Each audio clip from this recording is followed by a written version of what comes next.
Assalamualaikum warahmatullahi wabarakatuh. Video ini dibuat untuk memenuhi proyek mata kuliah Fisika Statistik. Dalam video ini akan dibahas mengenai statistik Bose-Einstein. Kelompok kami beranggotakan yang pertama Adinda, yang kedua Adinda Azkiatul Aulia, yang ketiga Claudia, yang keempat Tantri Aryani Hayati, dan yang terakhir Zabiba Adha Al-Hadid. Memasuki pembahasan yang pertama, di sini saya akan memaparkan mengenai sifat dasar boson. Boson merupakan partikel elementer subatomik yang mengikuti statistik Bose-Einstein. Contoh boson sendiri adalah foton, gluon, wave boson, Z boson, meson, dan juga Higgs boson. Perbedaan antara boson dan juga fermion. Sementara fermion menyusun materi, boson sendiri bertindak sebagai pengatur interaksi antar fermion. Berbeda dengan fermion, boson tidak memenuhi prinsip eksklusi Pauli di mana bilangan spinnya adalah bilangan bulat kelipatan H bar dikali H per 2pi. Mengapa hal tersebut mengakibatkan boson tidak memenuhi prinsip eksklusi Pauli? Menyinggung konsep gelombang partikel, hal ini dikarenakan satu tingkat energi dapat ditempati oleh beberapa partikel sekaligus. Partikel subatomik memiliki massa yang sangat kecil sehingga panjang gelombangnya cukup besar. Dikarenakan panjang gelombang partikel ini yang cukup besar, hal ini menyebabkan fungsi gelombang antar partikel yang berdekatan akan saling tumpang tindih. Jika fungsi gelombang antara dua partikel atau lebih saling berdekatan, maka hal ini akan menyebabkan partikel menjadi tidak dapat dibedakan, sehingga partikel tersebut dapat berada pada keadaan kuantum yang sama dan tidak menyebabkan penyusunan yang baru. Hal ini juga dapat terjadi ketika partikel subatomik berada pada suhu yang sangat rendah dan juga dikenal sebagai kondensat Bose-Einstein, yang dimana beberapa partikel berada pada keadaan kuantum yang sama sekaligus. Akan tetapi pada beberapa kasus, partikel subatomik yang berada pada suhu yang sangat tinggi, mereka dapat berperilaku selayaknya partikel klasik, di mana kecepatan partikel menjadi sangat besar dan panjang gelombang menjadi kecil, sehingga tumpang tindih antar fungsi gelombang menjadi hilang dan partikel menjadi dapat terbedakan. Dalam teori medan kuantum sendiri, boson dimodalkan menjadi eksitasi kuantum dari medan bosonik yang sesuai. Misalnya foton adalah pembawa gaya elektromagnetik yang kuat dan gluon adalah pembawa medan gaya yang kuat. Konfigurasi Bose-Einstein. Konfigurasi Bose-Einstein adalah distribusi partikel yang mengikuti aturan statistik Bose-Einstein yang berlaku untuk partikel yang tidak memiliki batasan pada jumlah partikel yang dapat menempati keadaan energi yang sama. Konfigurasi Bose-Einstein ini itu berbeda dengan distribusi Fermi-Dirac yang menggambarkan partikel fermionik. Tingkat energi sistem-sistem dalam assembly atas M kelompok sebagai berikut. Yang pertama itu ada kelompok pertama memiliki jumlah keadaan G1 dengan energi rata-rata S1. Yang kedua itu ada kelompok E2 memiliki jumlah keadaan G2 dan energi rata-ratanya juga E2. Begitupun seterusnya dan sampai ke kelompok S memiliki jumlah keadaan GS dan energi rata-rata ES. Begitupun dengan kelompok M memiliki jumlah keadaan GM dan energi rata-ratanya EM. Beberapa cara penyusunan yang dapat dilakukan jika ada N1 di sistem kelompok 1, ada N2 di sistem kelompok 2, dan begitu selanjutnya. Ada NS di sistem kelompok S dan ada NM di sistem kelompok M. Gambar di samping itu merupakan penyusunan benda dan kursi analog dengan penyusunan boson dalam tingkat-tingkat energi. Untuk mempresentasikan sistem boson, bagian paling bawah itu harus selalu diisi kursi. Oleh karena itu, jika jumlah total kursi adalah G1, maka jumlah total kursi yang dapat dipertukarkan hanya G1 kurang 1. Karena salah satu kursi harus tetap di ujung bawah, bersama dengan partikel sebanyak N1. Maka jumlah total benda yang dapat dipertukarkan dengan tetap memenuhi sifat boson adalah G1 dikurang 1 ditambah N1 sama dengan G1 ditambah N1 dikurang 1. Akibatnya, jumlah cara penyusunan yang dapat dilakukan adalah G1 ditambah N1 dikurang 1 faktorial. Jumlah pertukaran antar partikel adalah N1 faktorial dan jumlah pertukaran antar kursi adalah G1 faktorial. Oleh karena itu, jumlah penyusunan yang berbeda untuk N1 boson di dalam G1 keadaan hanyalah G1 ditambah N1 min 1 faktorial per N1 faktorial dikali G1 faktorial. Hal yang sama berlaku untuk kelompok 2 yang mengandung G2 keadaan dengan populasi N2 sistem. Jumlah cara penyusunan yang berbeda sistem SIS ke dalam keadaan-keadaan tersebut ialah G2 ditambah N2 dikurang 1 faktorial per N2 faktorial dikali G2 faktorial. Terakhir, hingga kelompok energi ke M, jumlah cara penyusunan yang berbeda untuk NM sistem dalam GM keadaan ialah GM ditambah NM dikurang 1 faktorial per NM faktorial dikali GM faktorial.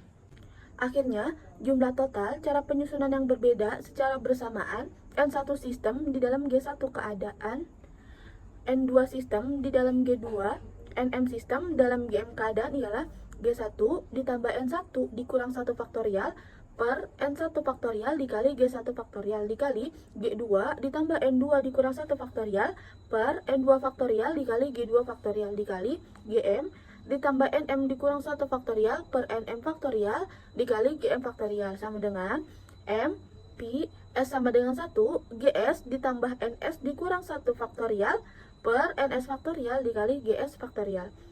Akhirnya didapatkan jumlah penyusunan sistem-sistem dalam assembly boson ialah W sama dengan MV S sama dengan 1 GS ditambah NS dikurang 1 faktorial per NS faktorial dikali GS faktorial.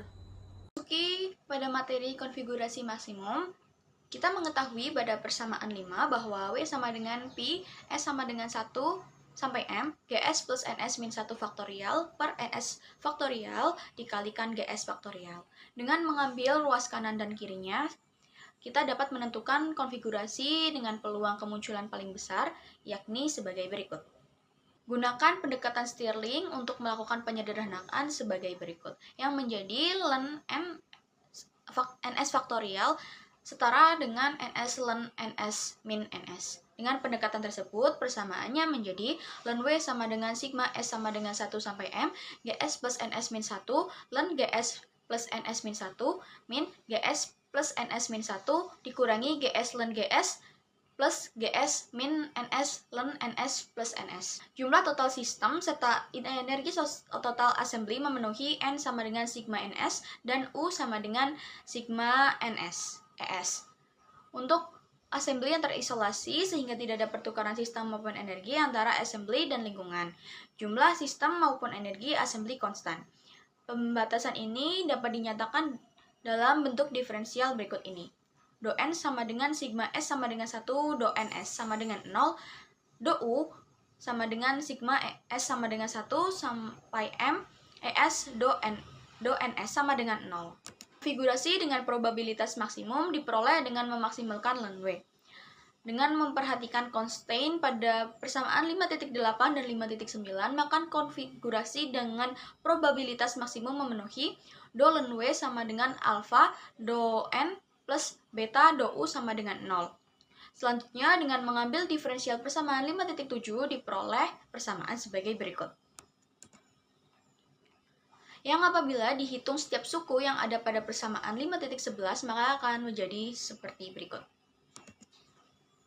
Persamaan 5.11 menjadi do ln W sama dengan sigma S sama dengan 1 sampai M ln GS plus NS min 1 per NS dikalikan dengan do NS. Karena GS lebih besar daripada 1 dan NS lebih besar daripada 1, maka GS dan plus NS min 1 setara dengan GS plus NS. Sehingga persamaan 5.12 dapat disederhanakan lebih lanjut menjadi do ln W sama dengan sigma S sama dengan 1 sampai M ln GS plus NS per NS dikalikan dengan do NS. Substitusi persamaan 5.8, 5.9, dan 5.11 pada persamaan 5.10 dan diperoleh sigma S sama dengan 1 ln GS plus NS per NS dikalikan dengan do NS ditambah alpha sigma S sama dengan 1 sampai M do NS ditambah beta sigma S sama dengan 1 sampai M ES do NS sama dengan 0 atau sigma S sama dengan 1 sampai M dikalikan dengan ln GS plus NS per NS dikalikan alpha dikalikan beta ES dikalikan kembali dengan do NS sama dengan 0. Kesamaan di atas harus berlaku untuk semua variasi dari do NS. Ini dijamin jika bagian di dalam kurung selalu 0, yakni sebagai berikut. Ln GS plus NS per NS ditambah alpha plus beta ES sama dengan 0 atau persamaannya menjadi sebagai berikut. Dan akhirnya didapatkan ungkapan untuk jumlah populasi pada tiap-tiap tingkat energi sebagai berikut, yakni NS sama dengan GS per eksponensial dari min alpha min beta ES min 1. Ternyata untuk assembly boson, parameter beta juga berbentuk beta sama dengan 1/kT. Dengan demikian, untuk bentuk lengkap fungsi distribusi Bose-Einstein untuk assembly boson adalah NS sama dengan GS per eksponensial min alpha ditambah ES per KT min 1. Parameter alfa untuk foton dan fonon dapat dilihat pada persamaan di bawah berikut, yaitu Ns sama dengan Gs per eksponensial min alfa plus Es per Kt min 1. Ada satu kekhususan untuk assembly foton atau kuantisasi gelombang elektromagnetik dan fonon atau kuantisasi getaran atom dalam kristal, dan ini berimplikasi pada nilai parameter alfa. Foton bisa diserap atau diciptakan oleh atom-atom yang berada pada dinding kotak. Artinya, jumlah foton dalam satu assembly tidak harus tetap. Pada penurunan fungsi distribusi Bose-Einstein, diasumsikan bahwa jumlah sistem dalam assembly selalu tetap, yaitu di mana do(n) sama dengan 0. Agar constraint ini tidak diberlakukan untuk assembly dengan jumlah sistem tidak tetap, seperti foton atau fonon, maka nilai alfa harus diambil 0, sehingga persamaannya menjadi Ns sama dengan Gs per eksponensial Es per Kt min 1. Memasuki bagian aplikasi Bose-Einstein. Pada video kali ini, aplikasi yang akan dibahas yaitu mengenai radiasi benda hitam. Benda hitam yaitu benda yang dapat menyerap dan memantulkan energi radiasi lebih baik dibandingkan benda lain. Dalam hal ini, dianalogikan sebagai kotak yang berisi gas foton. Foton di dalam kotak benda hitam akan mengalami pemantulan dan penyerapan. Perlu diingat, gas foton termasuk karakteristik Bose-Einstein karena tidak dapat dibedakan dan tidak ada batasan jumlah partikel pada setiap lapisan energi.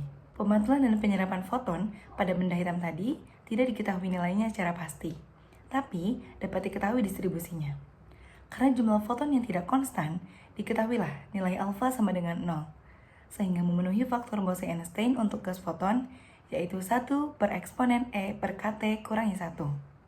Karena foton adalah gelombang elektromagnetik yang memiliki dua kemungkinan arah osilasi atau polarisasi yang saling bebas, maka kerapatan foton dalam kotak merupakan 2 kali lipat kerapatan gelombang stasioner, yaitu G fungsi lambda d lambda sama dengan dpi per lambda pangkat 4 kali d lambda. Oleh karena itu, jumlah foton dengan panjang gelombang antara lambda sampai lambda plus d lambda sama dengan n fungsi lambda d lambda sama dengan g fungsi lambda d lambda eksponen E per Kt kurangi 1. Karena energi satu foton adalah E sama dengan Hc per lambda, maka energi foton yang memiliki panjang gelombang antara lambda sampai lambda plus d lambda adalah E fungsi lambda d lambda sama dengan Hc per lambda n fungsi lambda d lambda, atau sama dengan dpi Hc per lambda pangkat 5 kali d lambda per eksponen Hc per lambda Kt kurangi 1. Sekian presentasi dari kelompok kami. Terima kasih.